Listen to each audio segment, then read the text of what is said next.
তো এতটা জার্নি করে এসেছি, এটা আর মনে হবে না।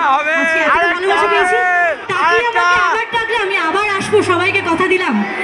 Thank you so much. বলুন। আচ্ছা, আমি সোমনাথদা, তোমরা সবাই যদি অনুমতি করো, এতক্ষণ তো নাচ গান করলে তোমরা, তা আমি একটা শেষ ওর কাছে আজকে লাস্ট অনুষ্ঠানে আমার জন্য একটা সফট গান শুনবো। রাজি? বলছে মেলায় আছি, আমি বাড়িতে ফোন করবো। ঠিক আছে, ঠিক আছে না।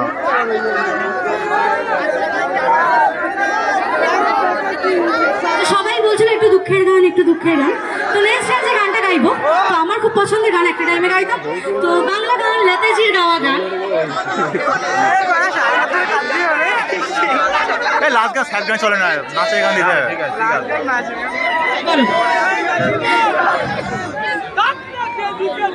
আচ্ছা, আমাকে কি এই প্রথম এই শেষ?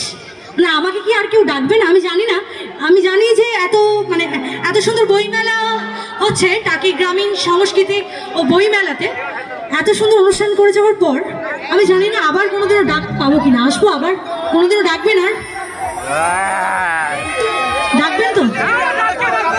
কলেজের নবীন বরণে আবার সঞ্চিতা আসবে, এটা আমি বলে দিলাম। ভুলে গেলে কিন্তু তোমরা সবাই মনে করে দিও, ঠিক আছে? যে সঞ্চিতাকে আনার কথা ছিল, এইটুকু আশা কিন্তু রাখতেই পারি সবার থেকে, ঠিক আছে? Thank you. হ্যাঁ, আমার কালকে জন্মদিন ছিল, ঠিক কথা, আমার জন্মদিন ছিল কালকে 17ই ডিসেম্বর। Thank you so